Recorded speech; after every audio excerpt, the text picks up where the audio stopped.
Hello বন্ধুরা, আমি সুস্মিতা। নতুন আরও একটা ব্লগ ভিডিওতে সবাইকে স্বাগত জানাই। নতুন আরও একটা দিন তোমাদের সাথে শুরু করলাম। কে কোথা থেকে ভিডিওটা দেখছো এবং কেমন আছো অবশ্যই কিন্তু কমেন্ট করে জানিও। তো এখানে সকাল সকাল আজকে মানে আমার দিনটা শুরুই হয়েছে ঘর মোছা দিয়ে।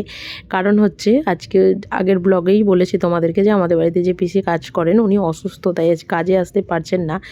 তবে আমার ঘর মোছার লাঠিটা একটু অন্য রকম, তো আর এটা একটু অন্য রকম, তাই অল্প একটু হলেও অসুবিধা হয়, কিন্তু খুব একটা যে বলবো যে একদম পারি না সেটাও একদমই নয় আর কি।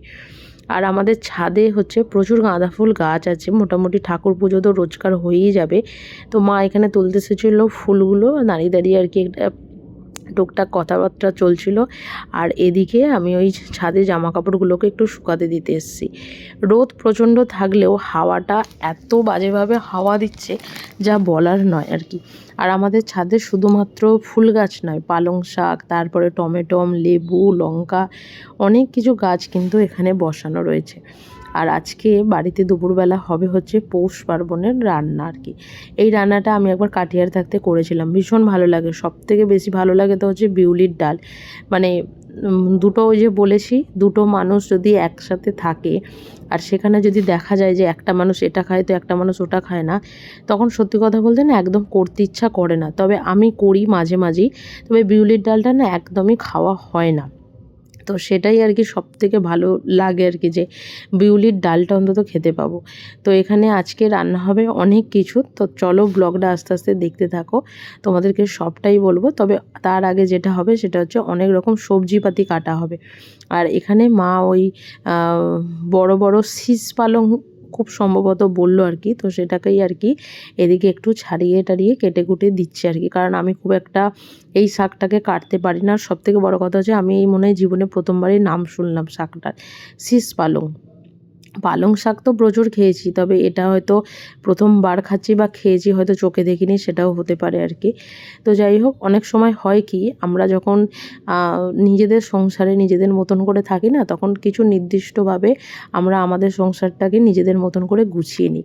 ঠিক সেই রকমই আর কি মা আর কি সমস্ত কিছু একটু দেখিয়ে দিচ্ছিলো যে কোনটা কীরকমভাবে কেটে দিলে ভালো হয়।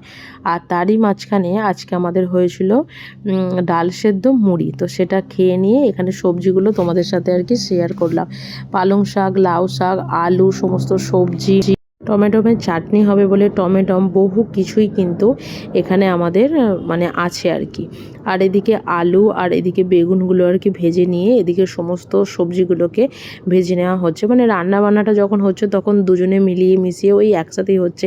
আমি হয়তো নুন দিয়ে দিচ্ছি তো উনি হয়তো হলুদ দিচ্ছেন, আমি হয়তো ভাজা করছি তো উনি বাকি রান্নাটা শেষ করছে। কারণ আজকে পৌষ পার্বণের রান্না বলতে আমাদের আগের দিন না ওই হাঁড়ি কাড়া বলে একটা কিছু একটা হয়, তো সেটা কিছুই নয়, মানে ওই পৌষ পার্বণের দিন যে রান্নাটা হয় সেটাই আর কি হচ্ছে। তবে তোমাদের সাথে যে ব্লগটা শেয়ার করছি সেটা হচ্ছে কিন্তু সোমবারের ব্লগ আর কি।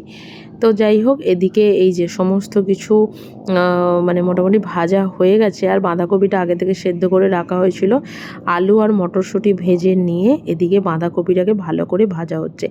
তবে কি হয়, সঙ্গে সঙ্গে থাকলে না কিছু রান্না বান্না কিন্তু শেখাও যায়। আমরা বাড়িতে যখন ফুলকপি, আলু বা যে কোনো কিছু রান্না করি মোটামুটি পেঁয়াজ ছাড়া আমরা দিই না। তবে এখানে থাকলে মানে শিখি অন্তত যে পেঁয়াজ ছাড়াও কিন্তু বাকি ফুলকপি, আলু তরকারি বা অন্যান্য সমস্ত কিছু সবজি কিন্তু রান্না করা যায় আর কি। তো যাই হোক, এদিকে জোর কদমে হচ্ছে রান্না, ওদিকে শাক, তো এদিকে হচ্ছে বাঁধাকপি, এদিকে মাছ হচ্ছে, তো ওদিকে হচ্ছে অন্য কিছু। তো এই রকম ধরনেরই আর কি একটা ব্যাপার। তো যাই হোক, রান্নাবান্না তো আমাদের মোটামুটি হয়ে এসছে বললেই চলে আর কি। টুকটাক বাকি আছে, আর সেরকম কোনো কিছু বাকি নেই। আর বাঁধাকপিটা না একটু ভালো করে আর কি নাড়াচাড়া করতে হবে, তা না হলে কিন্তু একদমই হবে না। আর বাঁধাকপি আমি খুব একটা ভালো রান্না করতে পারি না, তবে যেটুকু পারি ওটুকুই আর কি কাজ চালিয়ে নেবার মতন। আর এদিকে বসিয়েছিলাম হচ্ছে টমেটোমের চাটনি, ওদিকে হচ্ছে চাটনি, আর এদিকে হচ্ছে বাঁধাকপি। আর মা কি করবে, শেষে মাছের ঝাল রান্না করবে, কারণ ওটা আমি করব না। আর আমাদের বাড়িতে তো মাছের ঝাল মানে যারা আমার রেগুলার ব্লগ দেখো তারা অন্তত জানো যে রোজ পেঁয়াজ দিয়ে। তবে এখানে এলে আমি খুব খুশি থাকি, কারণ সর্ষে পোস্ত দিয়ে বা একটু অন্য রকমভাবেই মাছের ঝালটা রান্না হয়। তো যাই হোক, ওদিকে ডালটাও দেখো হয়ে গেল, আর ওদিকে ভাত বসানো হয়েছে, আর সব শেষে এদিকে হচ্ছে মাছের ঝাল। আর এখানকার মাছ আর আমরা যেখানে থাকি সেখানকার মাছের মধ্যে না একটা আকাশ পাতাল তফাৎ। একদিন মাছ রান্না করলে আমার তো মনে হয় না যে দ্বিতীয় দিন মাছ খাই বা দ্বিতীয় দিন মাছ রান্না করি। তো যাই হোক, এই যে এদিকে আদা আর একটুখানি টমেটো আর একটুখানি ধনেপাতা দিয়ে এদিকে হয়ে যাচ্ছে হচ্ছে মাছের ঝালটা। আর মাছের ঝাল মোটামুটি কমপ্লিট। তবে আজকে আমাদের ঠাকুরকে খেতে দেয় না, সেটা দেয় হচ্ছে পুরোপুরিভাবে পৌষ পার্বণের দিনই আর কি। আর আজকে আমি বলেছিলাম যে পাতায় ভাত খাবো, কারণ পাতায় ভাত খেতে আমার ভীষণ ভালো লাগে। তো চলো, এই যে ভাত সাজিয়ে এখানে বসে পড়েছি, আর আজকের ব্লগটা এখানে শেষ করছি। যদি কিছু ভালো লেগে থাকে একটা লাইক করো, শেয়ার করো, চ্যানেলটি সাবস্ক্রাইব করে পাশে থেকো। দেখা হবে নতুন আরও একটা ব্লগ ভিডিওতে, নতুন আরও একটা দিনের সঙ্গে খুব তাড়াতাড়ি। সুস্থ থাকবে, ভালো থাকবে, টাটা।